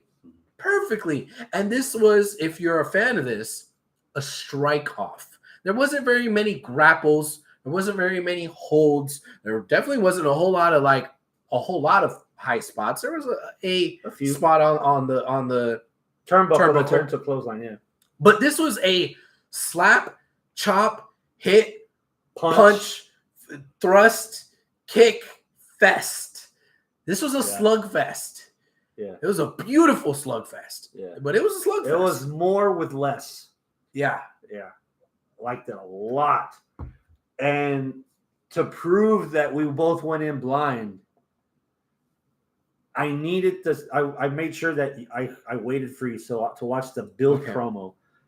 These were nobodies 5 years ago during COVID, right? And now they're wrestling for the secondary title in New Japan Pro Wrestling, right?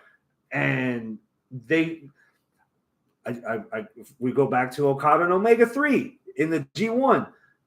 That minute that Kevin Kelly recapped the whole thing, that's all you needed to know. Yeah. That promo video was all I needed to know. Okay, this is serious. Match ends in a fucking draw. And a 10 count, double count out draw. Yeah.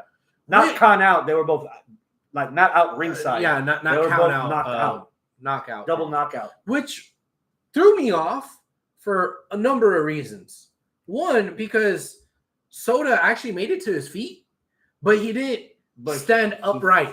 He stumbled and fell back down a little bit. So he was on his feet for a split second, like kind of like, NFL, you caught the ball, but you didn't like plant your toes kind of thing. So it's not a completion. That's tackle on Reggie Bush where he got up and then he fell right back down and realized he was dead. Yeah. That kind of hit. That's kind of how that ended for him. And the other thing that threw me off is like, wait, I turn to you and I say, wait, isn't this supposed to be a 20 count?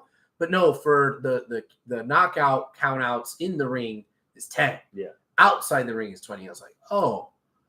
And they've never done it. So the fact that they never do it makes this like, oh my God, it's a big fucking deal. Yeah. Because this doesn't happen every pay-per-view. Yeah. This doesn't happen every live show that they do. This doesn't happen every G1 climax.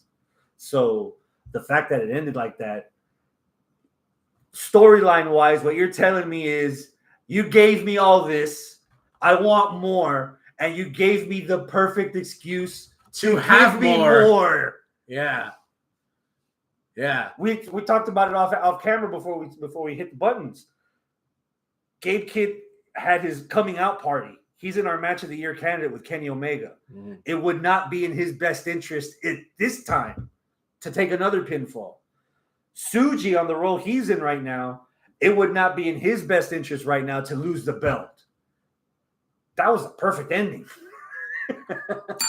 It threw me off, but also it makes sense. Yeah. Holy shit.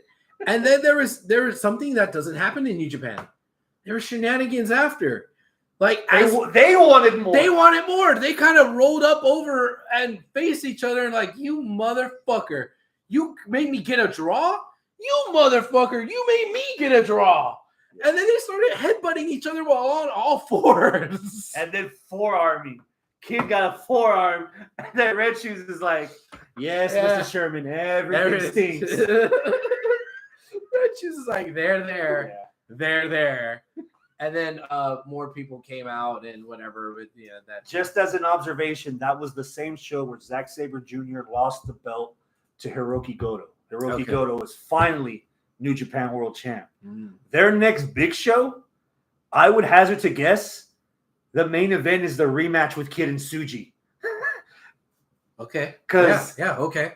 It's weird. I haven't been invested much into Kid before the Omega match. I'm not sure if the War Dogs are liked in that New Japan audience. I just know that he was liked and Omega was fucking booed.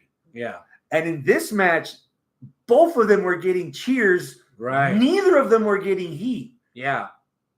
So that's the other like toss-up that's making me want to see where this goes. Like if this is the next coming of Okada and Tanahashi, okay. Okay. Yeah. And now you're teasing Kid and Clark Connors showing up more in AEW. I mean, it's March. Till June, July, we're going to have Forbidden Door. Yeah. You're telling me you don't want to run back Omega and fucking Kid in the AEW ring? Why not? Fuck. Yeah. There's a lot in New Japan right now to like. So let me ask you this. Now that we've talked about this. What is our current match of the year for whatever New Japan falls under? The other is Omega versus Kid from Wrestle Dynasty And then the wild card is Jordan Grace versus Tessa Blanchard from TNA Genesis. I would say this would not be Omega versus Kid, but it could possibly beat Blanchard and Jordan Grace if you want to go that path. That's my initial opinion. I tend to agree. I'm inclined to agree on that one. In fact, I might be inclined by a hair to say this match is better than the Omega match. By a scotch of a hair, I might have to rewatch both back to back. But I think it is beating out Grace and Tessa. That's where I am. Now, if Hector were in the live chat, which I don't think he is, or if Arnold were in the live chat, which I don't think he is, I would like to get another opinion, although I'm pretty sure Arnold didn't watch this, or anybody else in live chat. But that's Jessica Drapp. Oh, what? So there is more. I got nothing in the live chat over here. It's all blanks. There's Brian Keith versus Omega. Brian Keith versus Omega is like a shock. I didn't get to meet him, but I know you did. Yeah. I'm at work, but we're here. So on the laptop, there's more on the live chat? Shit. Well, I'm guessing that's Robert Drapp's somebody, maybe? Yeah. So see, I don't have any of them here. So yeah. Okay. Anyways, so you want to knock Jordan Grace off? I kind of do. Would you be willing to knock both of them off and have the one? No. Okay. Mm-mm. So I'm with you. I'm taking off Jordan Grace and Tessa Blanchard.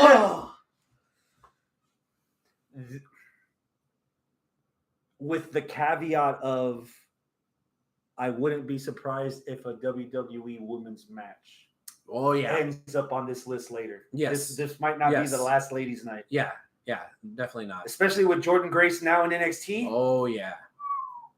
Dude, how crazy would it be if what we were talking about earlier this night actually happened, where we get Roxy versus Rhea at Mania and Roxy beats Rhea?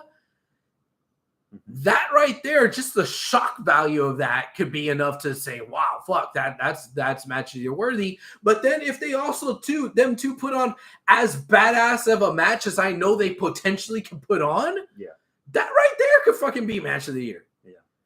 You know, so yeah. Wow. Newcomers twice on our match of the year list, and we're barely getting out of February. Fucking Gabe Kidd, dude. Gabe Kidd. This isn't hyperbole. I just want to drive it home. Yes. I would spend money to watch New Japan if I knew Gabe Kidd was going to wrestle that night. He's there. Yeah. Yoda too. I've seen some Yoda Tsuji stuff before this match. This was the homecoming for me of Yoda in my brain. Okay. So with Shooter, with Yoda, with Gabe Kidd, the future of the New Japan. There's still fire there. Okay. Yeah, and Takeshita signed there too. Nice. He had a match on that same show. I didn't have a chance to watch it. I might check it out later. Okay. But yeah, we're doing this. We're giving New Japan an actual shot this year, and they're giving us reason to. Yep. You know, we got the New Japan Cup coming up in a couple, like a month and a half. Yeah. We'll see what comes up next. Yes, sir. But speaking of news. Yeah. Because we didn't get a chance to talk about this. Mm-hmm. What was the crazier moment? Jordan Grace showing up at the end of NXT? Uh-huh. Or Ricky starts showing up on NXT the day after getting released by AEW. Pretty Ricky. Because I didn't see that coming. No one did. No one saw that coming. They couldn't even say his name. You know why? Because he still was like waiting for his single shit. Yes. Yeah. This was Lex Luger and Nitro. Yeah. Would not do this. Yeah. So yes, they didn't have a name for him. Yeah. I thought it was gonna be Trill Obsidian or whatever fucking list they got. Oh my God, no. Ricky Saints. It's absolute right. Ricky Saints. It's all right. That Tim U theme song he got, that we got AEW music at home. Yeah. I'll forget. It'll grow on me, I'm sure, because I just like. So we talk about Brian Keith a lot, but Pretty Ricky's the same way. Yes, NWA Houston. He's from New Orleans, but he wrestled an awful lot over here on this side of the border. Mm-hmm. So yeah, he's well known in Louisiana and in New Orleans, but he ran here with all these guys too in Texas. So just wait for NXT Stand and Deliver next year in New Orleans with Ricky main eventing for the title. Like Ricky is one of the few guys that I'm Facebook friends with for his real fucking Facebook account. Yeah. Like that. Yeah. And it's not like their fan page. It's like his actual fucking Facebook account, So yeah, Pretty Ricky, Brian Keith, let's fucking go, man. Yeah. Hell yeah. Happy for them. I said earlier, there's a lot to look forward to in New Japan. God damn, this TNA thing is really working. Yes. You are not, NXT was so good this week. Are you not erect for Moose versus Obafemi? Bro, I am so erect. Wakanda forever, bitch. No fucking Blue Chew, bitch. No Blue Chew. Oh my God. Yeah, dude. Oh God, that's gonna be so good. Yeah. Yeah. We got Roadblock coming up in a few weeks at the theater in Madison Square Garden. Mm-hmm. Julia versus Stephanie Vaquer, title for title. Mm-hmm. Moose versus Obafemi, title for title, I think. And I think they're running the Hardys against Fraxium. Yes. Just those 3 matches. That's a pay-per-view. That's not a Tuesday night show. That's a Saturday night. That's a Sunday night show. Like that's gonna be fucking good. Yeah.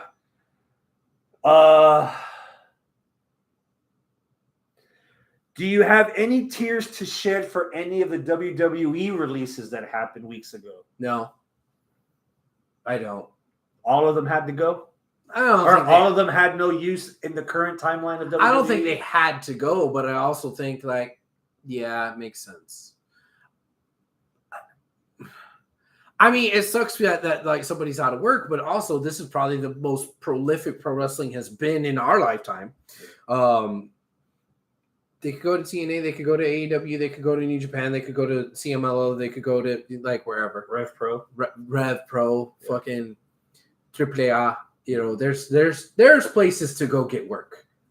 So, yeah. I believe that's a show. All right. Normally, this is a time where you plug where you're going to work next, but we made it clear that you and I are going to be at freaking Doomsday this weekend. This weekend. Correct. What about next weekend? Next weekend, the 8th. I got a new booking for another place. God damn. Yeah, this is called Texas Combat League. So this is a new promotion that I haven't announced for. Okay. So when I announced for ACW last month, 4 weeks ago, something like that, somebody that was there liked my stuff and was like, hey, can you work for my promotion as well? Man, come the fuck on, bro. Yeah, brother. So I got another promotion, Texas Combat League. This is going to be on the 8th. So a week. Where? It's in Spring. Okay. Yeah, I want to see if I could get the actual address. So you've worked south, you've worked west, you've worked east. Arena Baldillo on Hernandez Street. Okay. Arena Baldillo. And you said this is in Spring? I believe it's Spring. They gave the address, but not the city and whatever. So I'm like, you can have the after at the restaurant. Oh, I know, right? as long as that's the same fucking place. Yeah, I believe that it is. I'll fact check myself here later, but yeah. So yeah, that's gonna be on the 8th, and then on the 22nd, that is Riot Wrestling Federation. It's official. Chevy Chamaria said, "You know what? Fuck all this bullshit with UPW. We're actually gonna go to war." So UPW and Riot Wrestling Federation presents Turf Wars. So it's going to happen. Z? Well, that's with an S. Okay, good. Turf Wars. So yeah, we are going to settle it in the ring, and special guest referee David fucking Duperon. Oh no. Yeah. Please tell me this place has high ceilings. Yes, it does. It's at the fire department. So in Santa Fe, Texas. Yeah, he's not gonna bust his head this time. Good. At least I don't think. There's always a chance. There's always a chance. So we're going to have the team of Monsters Among You, which is Tamaku and Nate Slater, teaming up because it's going to be 5-on-5. So them, our champion Rottweiler Jay Davis with Kenny Calypso and Just Nick taking on the UPW team, which is Ransom, Los Mas Cabrones, and the fireman Luther Black and Chris Lyons. So 5-on-5, special guest referee David Duperon. UPW versus Riot is finally going down after months of run-ins and them talking shit and invasions and attacking people from behind and this and that. No, we're gonna fucking sell it in the ring. So yeah, come on out. That is going to be great. That is in a couple of weekends. So that's March 22nd. Then, and I'll be doing commentary, probably not announcing because I think we'll have Steven Steller back to do the announcing, but I'll do the commentary.